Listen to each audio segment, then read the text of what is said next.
Hi everyone, and welcome to the fourth in our series of commentaries on the crisis, in which we're intending to bring insight into the way businesses are changing, the stages of that change, how we can recognize these stages, and how we, as HR and finance professionals, how we need to react to those and how we can best react to those. So we'll be focusing today more on the second stage of the crisis, and I'll be talking about the three stages in a little while, but we're previously, in our previous webinars, we've been focusing on the first stage, and today we're really going to be looking at the second stage, because what we're hearing is that an awful lot of people are actually starting to think about the future, and this is both really exciting because we're kind of starting to emerge out of the initial chaos of this pandemic. So that's going to be really interesting, I hope. So welcome everybody again, and I'd like to introduce, and I'm delighted that Paul Devoy is joining us today to co-present, and as the CEO of Investors in People, who advise and coach business leaders on the engagement of staff and how they work. Clearly, in this time of unprecedented change to the way everybody's working, Paul's going to be bringing some really interesting insights from his conversations, an extensive conversation with businesses and staff from the people he works with. So welcome, Paul, and thank you for joining. Morning. It's great to be here. Thanks, Tom. Great.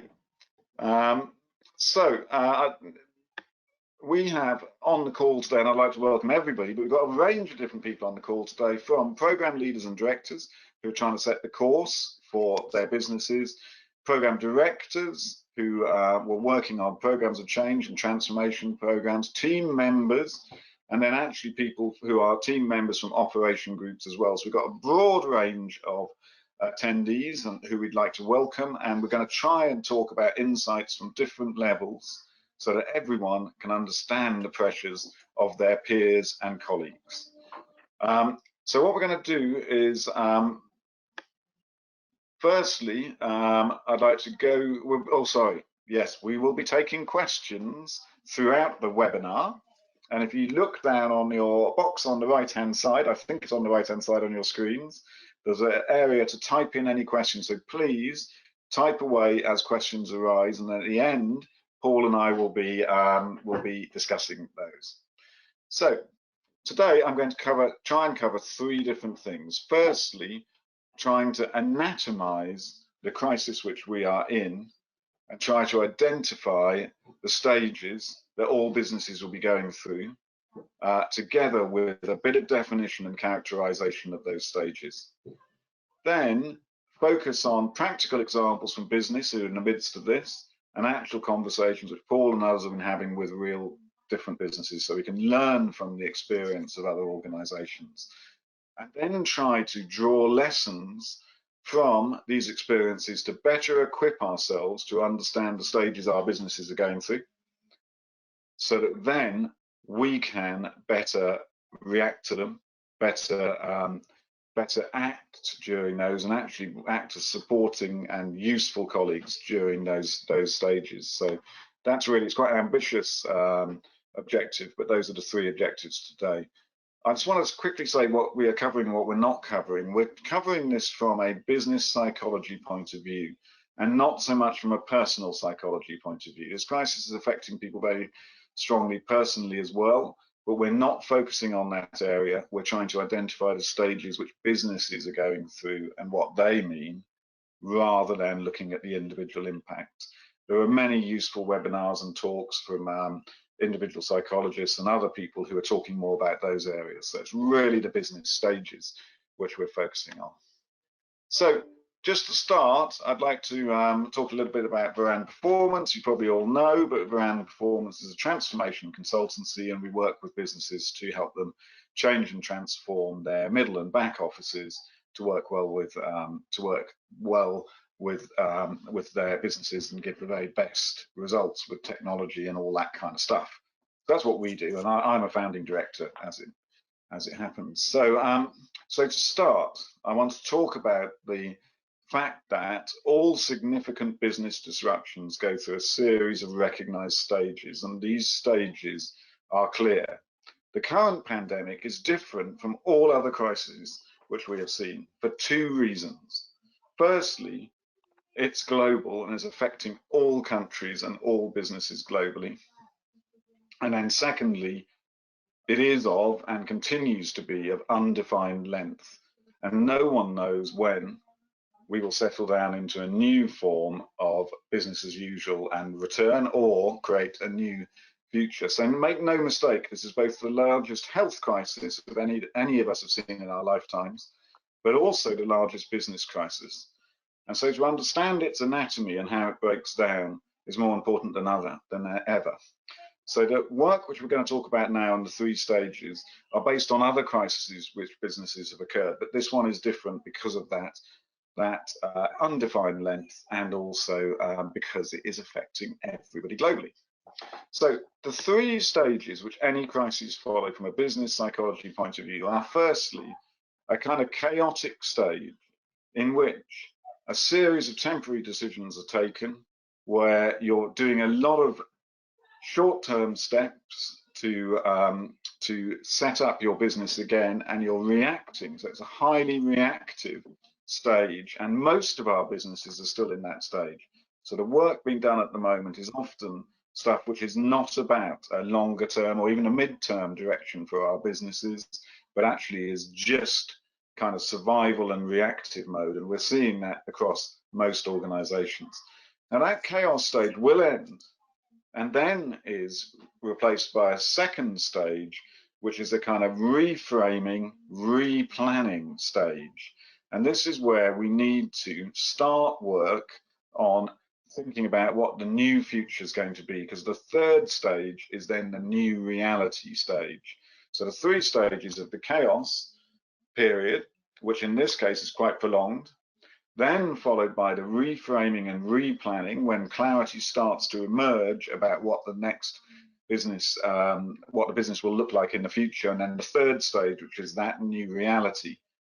And on this particular crisis, there are very, very few businesses, if any, where there is anything other than a new reality. For nearly every business in the world, there will not be a return to the business as usual, which they were used to before.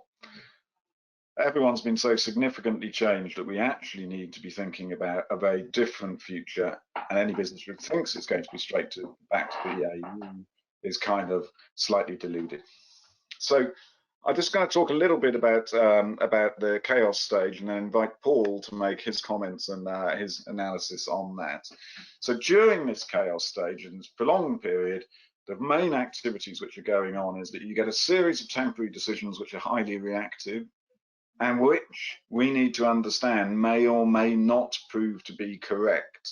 So there may be decisions taken by our business now in a reactive manner, which then get turned around and changed later, and that's a characteristic we need to be sympathetic to.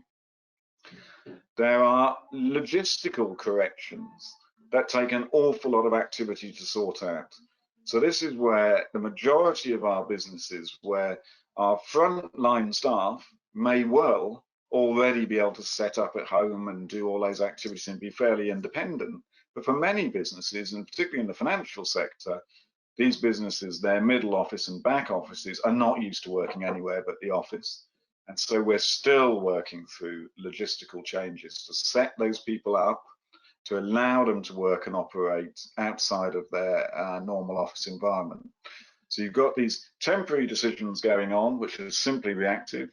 You've got logistical corrections, which are taking up a lot of activity, indeed more activity than most of us have seen before. And then short-term changes to try to stabilize things and keep things going. So this is where, there's an awful lot of business that we all know are having to furlough staff, having to rely on government support and all this kind of thing, just to keep the business and the wheels turning. And we're going to see this going on throughout the chaos stage, and this chaotic stage for many of us continues. Although what I'm excited about and what I'm starting to hear is that more and more businesses and more of the colleagues and friends we talk to are talking about their thoughts about the future.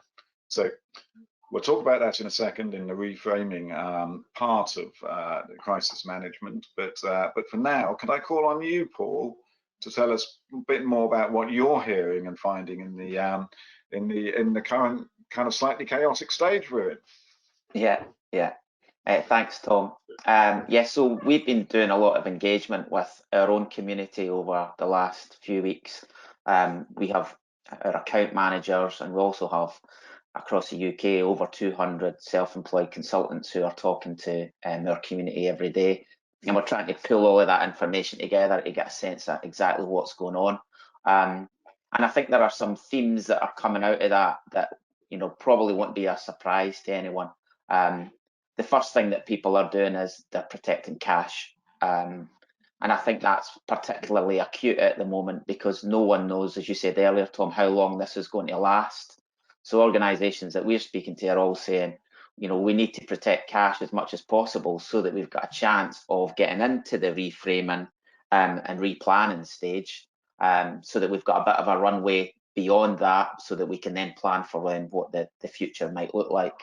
I think the issues that we're hearing about, as you're hearing about in the news, is that organisations who don't have a lot of cash are at risk of going under, and there's some estimates that maybe even as high as 20% of businesses could go under if they can't get access to finance during this period.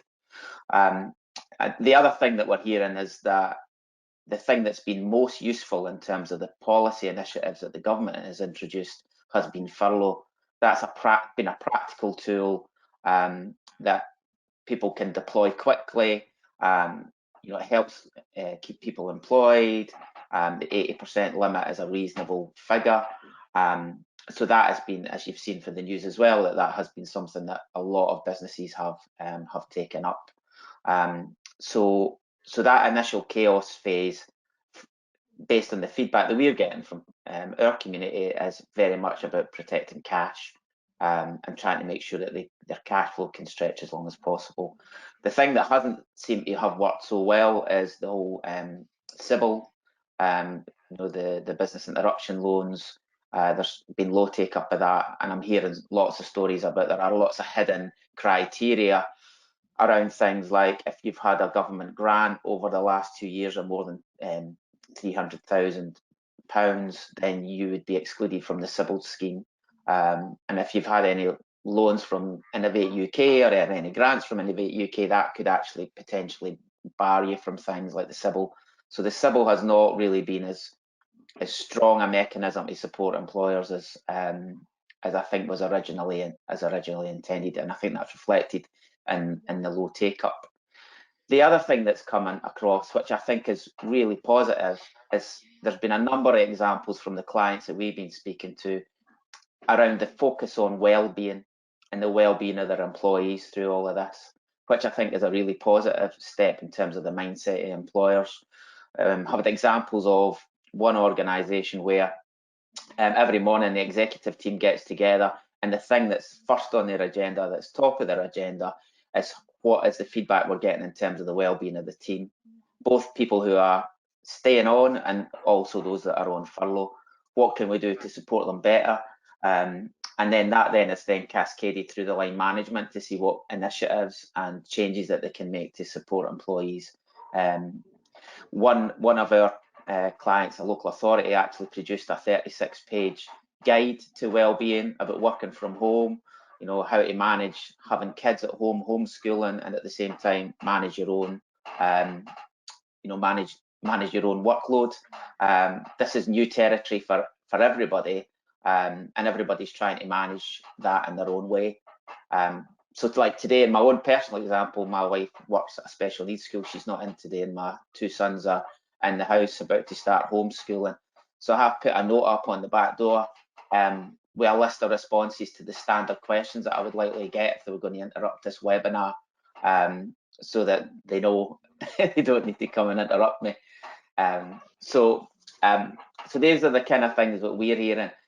Focus on cash, but also a really strong focus on making sure that employers are looking after the well-being of their employees, because if in doing so, they'll create capacity and capability so that when the upturn does come, the employees are in a good space to really help the organisation maximise that because they feel like they're being cared for. I know what I'm really excited about, and been a lot of conversations I've had about the speed of change. So one comment which has been sticking in my mind recently is about the GPs and how they have made 5 years of technology process in 5 weeks, and I think it's really true. And we're going to talk about this a bit more later about why that change has occurred and where it's going to stick. But you know, the NHS, the most doctor surgeries, etc., have been talking about moving to online consultations for the last 5 or 10 years, and nothing has happened at all. And yet, overnight, now this has happened. And I think this is really interesting. We're seeing this in other businesses as well, where the really sticky parts of our business, who previously would stick to glue to the offices, etc., and there seems to be no way of enabling those people to work more remotely and more from home, has actually just happened. And I wonder, Paul, what your thoughts are on that. I mean, is that a good thing? Is that a bad thing? What's the impact on businesses? I think there might be a kind of intermediate stage between the chaos and the reframing and the replanning. What I'm hearing is that through the chaos phase, organisations have learned things about how they operate that is actually making them think that these things could be applied in the longer term. So I was talking to someone who works in a large financial services company, and they were telling me that they've never really worked from home before, and through this process they've been forced to have more people working from home, and it's actually worked incredibly well.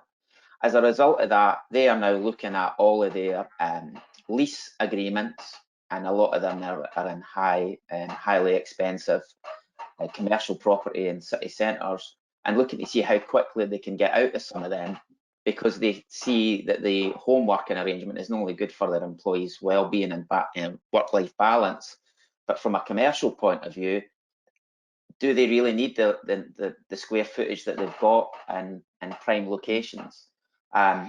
So they've learned some quick lessons from the chaos that actually will probably inform more of the reframing and the replanning stage, and they're already into that at the moment. So it's something that they've felt strong enough in terms of the information they're getting back from their employees and how they're operating to actually make some bigger strategic, to start to look at some bigger strategic decisions as a result of that.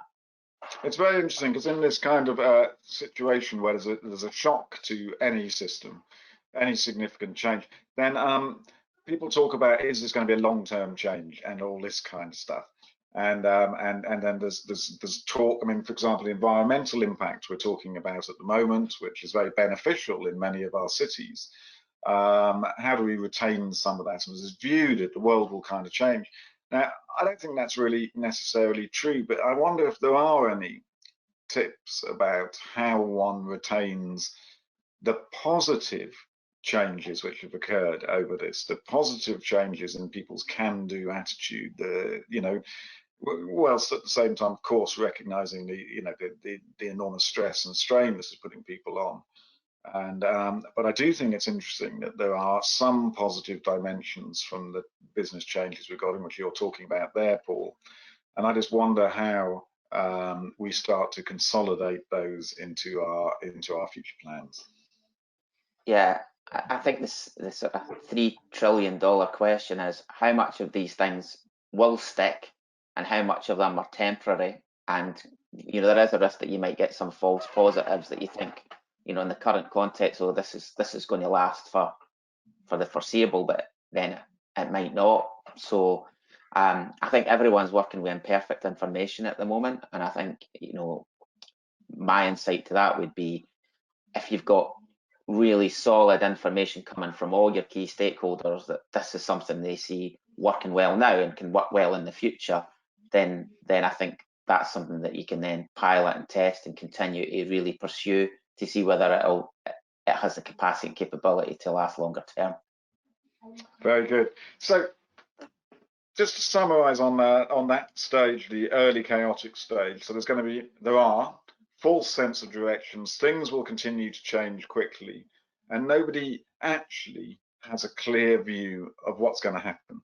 So all things are subject to change, and we as participants and colleagues and supportive colleagues need to be sympathetic actually to the fact that there will be false starts, false dawns, but there's another aspect which I think that Paul's already started talking about, which is actually we also have a duty individually and generally to start thinking about the next stage and how we are going to reframe and replan when we get to that stage of the crisis. So, I'm going to start talking about that area. So the COVID crisis is so extensive, and since we've all been affected, that I think that one thing is true, which is that if anybody says that they do not need to replan, reframe, think again about the activities or projects which they're doing, they are really quite deluded.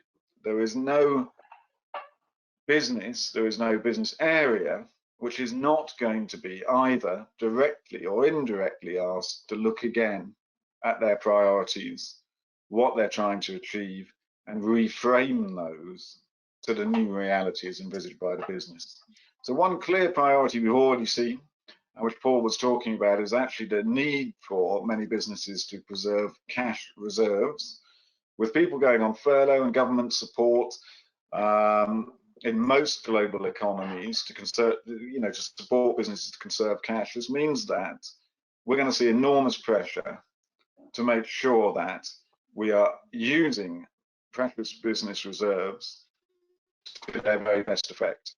So this will mean projects and programs are likely to be reframed and rescoped. We're going to be asked to revisit those and do whatever we can to make them more focused on more tangible business outcomes and removing a lot of the outcomes which otherwise might have been a priority in a different world, which ended 6 weeks ago. So I think this is going to be a longer term exercise. So one of the interesting things is that you also may not yet have been asked to do this or think about this. So many of us are sitting on activities and programs which we're being told are going to be delayed and then started again. We're going to bring them in and start them again in September or something like this. It is this may be what we're told and what we believe at the moment, but it's unlikely to be the actual outcome. The actual outcome is that we will be asked to reframe those, or we should reframe those anyway, because we've got a different perspectives, a different perspective now. We've got the perspective of the business leadership and what they are telling us to do, but we've also got a stronger perspective on what is appropriate for our business and what is appropriate for the projects and what is a new future going to look like. So I'm encouraging everybody to expect to need to reframe, replan, rethink from scratch all of their activities in the business and start that thought process now whilst we're going through this chaotic stage. Start thinking about the changes which are positive and which you might want to retain, but more importantly, start thinking about our old plans and what we were intending to do, the services we were intending to provide, the programs we were doing, and all that stuff, and look at them again critically. And I want to just talk about a few tips on how extensive that could and should be. So I think one of the things we should be looking at and thinking about are the contracts which we've already got in place with third parties and suppliers and consultants and whatever. These contracts need to be looked at again, because in this time of crisis, no contract is really 100% valid or relevant. We are going through a period of force majeure where things have changed hugely. All of our businesses have changed, and therefore it's very unlikely that those service contracts, etc., are the right contracts for us going forward. And there's also an opportunity, because of the nature and depth of the crisis, to actually renegotiate those, change suppliers, etc., which would not normally occur. So we're going to be asked to look at moving from expensive suppliers to cheaper suppliers, to suppliers who are more focused on the areas we work in. We're also going to be asked to, and I suspect the second trend is that business requirements are going to be moving from those which are highly bespoke to those which are more simplified and standardized. So for many of us and many of our businesses, we work in environments with highly bespoke processes, highly bespoke services, which we provide internally as HR and finance professionals to our colleagues, etc. Now, the reason for this is that there's been a significant resistance to change to more standardized processes. And of course, in some areas, they are absolutely necessary. But I think most of us and most people I talk to know that there's more which could be done in terms of simplification. I think businesses' desire and ability and will to compromise in these areas is going to be significantly increased. If we start a dialogue with our businesses talking about the fact that this or that bespoke and complex process costs this amount of money and therefore is coming away from bringing colleagues back from furlough, returning staff to their frontline work and all that stuff, then actually there's an opportunity to make compromises we could not have envisaged even 6 weeks ago. So taking advantage of cheaper and more standard solutions. And then I think there's going to be another push, which is to speed up projects and simplify them. So 6 weeks ago, 12 weeks ago, etc., we were creating complex programs which did multiple different activities with different outcomes. The first thing is we will, as I've already mentioned, be reducing those outcomes to those which are most critical to the business. That will also allow us to speed up the process to deliver those things. Most businesses have seen the story and the change which we as employees are all capable of doing. In the past 5 weeks, we've made more changes to our working environments and the way we work than we have done for decades before. And they're going to want to see that replicated when we return to work, when we reframe and replan our activities, because actually we're all kind of learning that we can do more stuff. And one of the features of this, which I think is really interesting, and I was talking to business psychologists last week, is that part of this speed is generated by empowerment of team members. So nobody told GPs and many school teachers how to do online teaching. They just did it because they had to do that. Now that absence of top-down direction has been replaced with leadership from middle management and employees. And this is really exciting, and we need to take advantage of that, because actually it means things work 100 times faster than otherwise. So there's a real opportunity, I think, now to take advantage of this greater level of compromise, this greater practicality, and then a need to apply that approach in replanning and reframing for the future. So Paul, I don't know if you've got any thoughts about this reframing and replanning stage. Yeah, I mean, a couple of things. I love that phrase that forecasts are a bit like sausages. If you knew how they were put together, you would never touch one. I just think that we have to be really clear about the level of uncertainty that we're dealing with. And I think a book that should be essential reading in the current context is called Anti-Fragile by Nassim Taleb. I don't know if you've heard of him, but basically he wrote this book about 10 years ago, and he predicted the financial crash in 2008, and he was also talking about a pandemic off the back of the Anti-Fragile book as being a key risk. And what he promotes is that we don't know what the future holds, and there is too much focus on trying to foresee the future and imagine what the future would look like. And generally, we can't do that. So what happens is that organizations that succeed are organizations who can adapt and change and thrive no matter what the world about them does, and that the more chaotic the world is, the better that they do. And I think all the things that we've seen over the last 5-10 years is that the world is more and more and more uncertain than it was before. So how do you create a business and an organization that thrives in the face of that uncertainty and that complexity? And it's the organizations that do that well and do that best are the ones that are going to succeed over the long run. So I think a lot of the principles around about things like agile, will apply in the new context. But also how able is your business to adapt to whatever might come? What is the next thing going to be that no one thought of, or maybe one or two people pointed it out, but the rest of us ignored them? So to give you an example of that, one of our clients, as a result of this, the kind of fundamental of their business is about giving personal advice on what kind of colour palette you should wear and the kind of clothes that you should wear, etc. And you can't do that over Zoom because the video changes the colour, so it doesn't work as well. So what they've done is rethought and reframe their business to actually say, right, well, what is the essence of what it is that we deliver? What's the core of it that people are buying from us? And how do we adapt that into the new context?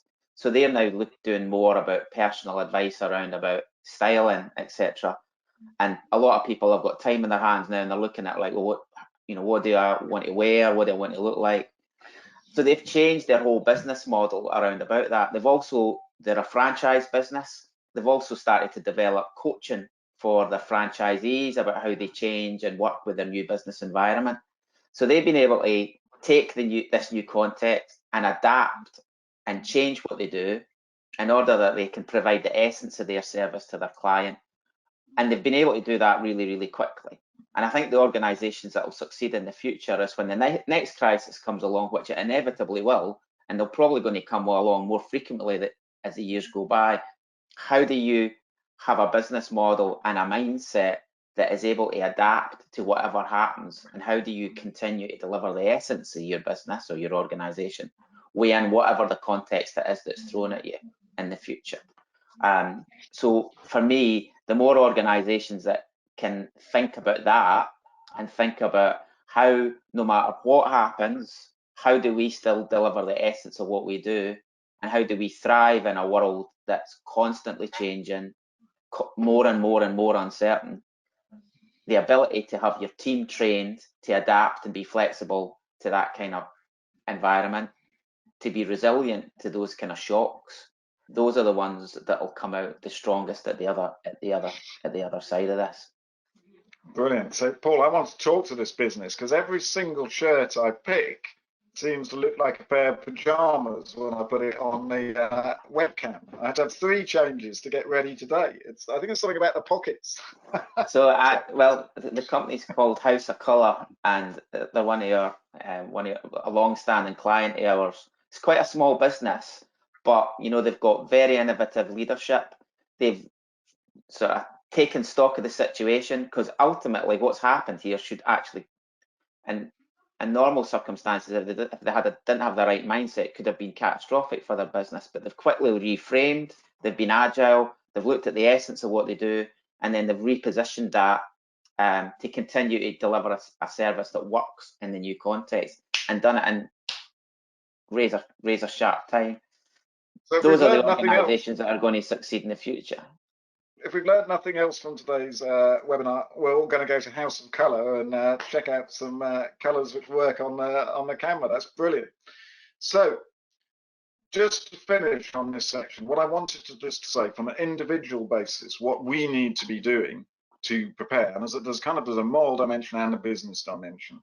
So I think we need to be actually individually starting thinking through what we think the new business priorities should be. So not waiting to be asked by our managers and leaders to look again at our priorities, but starting to prepare for that moment by thinking through them ourselves. So really thinking about the stuff we've been doing, how much of it is actually essential, how much of it is a choice, how much of it really is going to make a positive and a sufficiently positive Yeah. contribution to the business to be retained. And to do that, I think the second thing which we need to continue to do is to avoid clinging to previous priorities and realities, but instead think about those from scratch. So really individually and at a kind of colleague and employee level for us all to be thinking about the stuff we're doing and how relevant it is to the business, how much of it was planned, done in a different world, which has now gone away. And I think that will prepare us for this replanning stage, because make no mistake, we are all going to be asked by our business leaders and colleagues to justify the work and the activities and investment we're using for our different areas with a whole new lens, which will be much stronger and focused on business value generation. So, it's quite exciting. I think that if we start thinking about this at the same time as we are going through this this prolonged chaotic stage, I think that we'll all be much more forewarned and forearmed to respond better. So those are really our thoughts. And then finally, of course, after this reframing stage, there is what we're calling a new reality. In previous crises, in other smaller crises, which were less affecting to all businesses, we used to talk about going back to BAU as that third stage. But I think that that's not really a realistic prospect given the change in everyone's business in this occasion. So that new reality needs to be is the third stage of this program. I think one of the things is that's a long way off for all of us. So, Paul, I'd like to thank you for your contributions. And now, Zoe, could you take us through the questions we've got to see if see what people are asking, etc. Yes, we've that was very insightful, both of you. Thank you. We've had lots of feedback and questions. So I'll kick off with the first one, which is aimed at probably Paul. Working from home, some of us are finding that we work longer hours than before. Commuting time has become working time. Do you think this is an adjustment we have still to make? How do you avoid being at work all the time? Yeah, so we've been at Investors in People, we've been doing flexible working since we came out of government 3 years ago. And for me, a lot of it has got to do with us retraining line managers about how you enable people to work from home in a healthy way. So my own view on it, and what I say to our team is, if you do your best work at 4 o'clock on a Sunday morning, but you want to be able to take your to go to your kids, show and tell or whatever at 3 o'clock on Tuesday afternoon, I'm cool with that. That's absolutely fine. We measure people on the basis of the outcomes that they deliver rather than whether they're sitting at their desk from 9 to 5. So I think we need to work with managers to actually help them work with this new paradigm so that we give people the flexibility to work when it works for both them and for the organisation. Now, I know normally when I talk about this, somebody says to me, well, you can't work from home and be a prison officer, and I totally get that. But I used to work in the prison service, and one of the prisons we work with, they allowed the prison officers to actually design their own shift pattern. So between them, they were able to create the whole a whole idea about how they could get work-life balance amongst the team, and they empowered them. Going back to the point that Tom talks about, I think another key thing going forward is we need to empower people more, and we need to empower decisions at the very front line so that people can make the right decisions for the customer or the client, and also use that in terms of their own work-life balance as well, empower them to make the decisions about how they organise their work. And my experience is from our business doing that, and we were a young startup business, that 99.9999% of people is if you look after them, they will look after your customers. And 99.99% of people are generally sensible. And I think in the past, HR too often has designed policies and processes around the 0.001% rather than on the 99.99%. So for me, just to summarise, one, we need to train our managers better in terms of helping them understand the benefits of flexible working. We need to change the culture so that we encourage more people to feel confident, to organise their own work, to organise their own time, and get the balance right between what the needs of the business are and what their own personal needs are. And then through doing that, we will get a better equilibrium about, you know, the whole balance between work and home life. And you won't just substitute commuting for, you know, more hours at work. You'll do more focused work, but more productive work, because you're in the moment when you're doing the work, you're not worried about all the other things that you're having to manage. And just one last thing I'd say on that, just as far as the UK economy is concerned, we're the least productive of all the G7 countries. And part of that is because we don't manage our people well enough. We've got 2.4 million accidental managers in the UK. That's people that have been put into management roles but haven't been properly trained how to do it. So if we better train our managers and we empower our staff more and we trust them more to create more of a flexible working environment, then we will get productivity gains, we'll get well-being gains, and we'll get a more prosperous society overall. I've got a very simple tip, which is possibly a bit boring, but I think is worthwhile people doing, and that is actually recording the time you're spending on different activities. Since we've all moved to home working, managers, etc., cannot see how much time is spent on different activities. So actually keeping a record of it is really important and can be quite surprising as well. It's yeah. So because then when the conversation occurs, and this is happening with a number of the my colleagues and people I'm talking to out in business, where they are finding that they are working from kind of 6 o'clock in the morning till 1 o'clock at night every single day.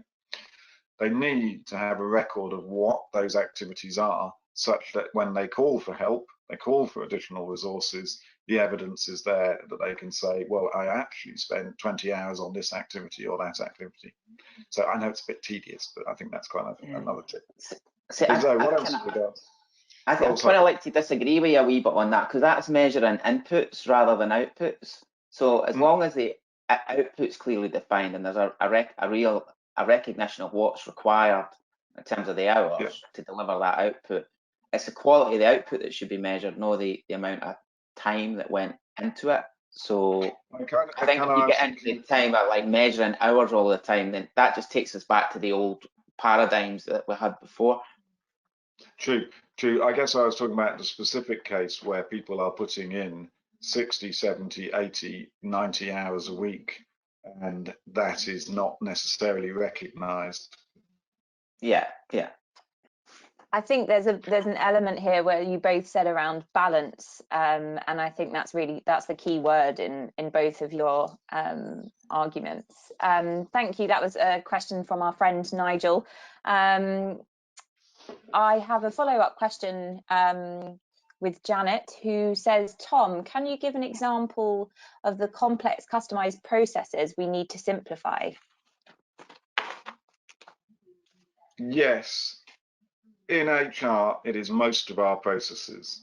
So we have, over many years in most organizations, and particularly large organizations, taken a view that getting business buy-in means giving and building processes which the business is used to, like, or feel are bespoke to their particular situation. This has been incredibly costly for nearly all businesses, because actually you have to build and then support complicated processes in areas which are unnecessary.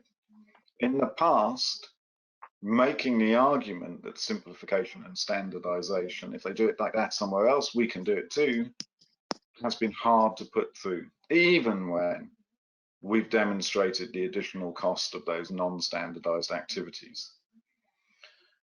In the new world, I think the sympathy both from senior management and people in the business towards using company assets, company investment to build those complex processes is going to be a lot smaller. Now, of course, the consulting industry has been complicit in this, in that they have been suggesting that complicated and long-winded to be and as is processes is the correct way of going, and that you need to analyze every single process and all this stuff and look for bespoke areas. You don't. 80% of what HR does, 80% of what finance does is standard from one business to the next.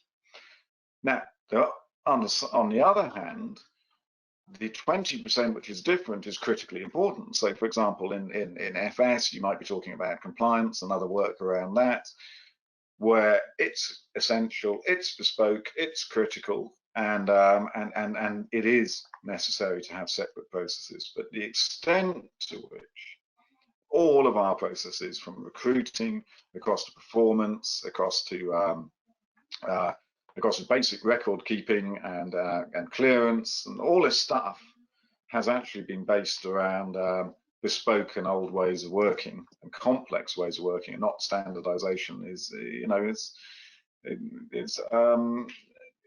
it rather shames us in the current situation. Brilliant, thank you, Tom. Conscious of time, so I think we're going to have to pause on the questions, Tom, and you wrap up. Great. Well, look, I hope that was useful today, and thank you all very much for attending. I'd like to thank everyone who came today, and I hope that please give feedback on what you thought about today's Anatomy of a Crisis. And I'd like to thank Paul for joining me today. That was very insightful and useful. Thank you, Paul. Thanks, and we are doing a series of webinars on 3 different areas at the moment. We're continuing the series on the Anatomy of Crisis. We are working on and we are producing a series on reframing of programs and projects, which is starting next week. And these reframing exercises are going to be really about how do we practically put in place the exercise of looking again at the activities we're doing. So we're going to be doing that with insights from business leaders again. And then finally, we're continuing with webinars on AI and automation in HR and finance, because our strong view is that that's going to take an increasing role and be increasingly important as we come out of this crisis into the new normal. So thank you all very much, and have a great day. Thank you.